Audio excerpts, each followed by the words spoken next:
வணக்கம், இது உங்க தமிழ் ட்ரெண்ட்ஸ். உலகிலேயே உயரமான சிவலிங்கம் என்ற பெருமையை பெற்ற தமிழக சிவலிங்கம். இன்னும் நீங்க இந்த தமிழ் ட்ரெண்ட் சேனலை சப்ஸ்கிரைப் பண்ணலாம். உடனே கீழே இருக்கிற ரெட் கலர் சப்ஸ்கிரைப் பிரஸ் பண்ணுங்க. கூடவே உடனடி அப்டேட்களுக்கு பெல் சிம்பலையும் பிரஸ் பண்ணுங்க. கன்னியாகுமரி மாவட்டத்தில் தமிழக கேரள எல்லையில் அமைக்கப்பட்டுள்ள சிவலிங்கம் உலகிலேயே உயரமான சிவலிங்கம் என்ற பெருமையுடன் இந்தியா புக் ஆஃப் ரெக்கார்டில் இடம்பெற்றுள்ளது. தமிழக கேரளா எல்லை பகுதியான உதயம் குளம்கரையில் செங்கல் மகேஸ்வர சிவபார்வதி கோவில் அமைக்கப்பட்டுள்ளது. இங்கு 111 அடியில் உலகிலேயே மிக உயரமான சிவலிங்கத்தை அமைக்கும் பணிகள் கடந்த 2012ஆம் ஆண்டு தொடங்கியது. தற்போது இறுதிக்கட்ட பணிகள் நடந்து வரும் நிலையில் மகா சிவராத்திரி அன்று இதனை திறக்க திட்டமிட்டுள்ளனர்.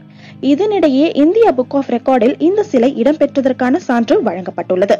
சிவலிங்கத்தின் உள்பகுதியில் உள்ள 8 நிலைகளில் தியான மண்டபம், சுவாமி சிலைகள் ஆகியவை உள்ளன. 8ஆம் நிலையில் சிவன் பார்வதி சிலை உள்ளது. இந்த வீடியோ பற்றிய கருத்துக்களை கமெண்ட்ஸில் பதிவிடுங்க. நண்பர்கள் பார்க்க ஷேர் பண்ணுங்க. மற்றொரு வீடியோவில் உங்களை சந்திக்கும் வரை நன்றி, வணக்கம். இது உங்க தமிழ் ட்ரெண்ட்ஸ்.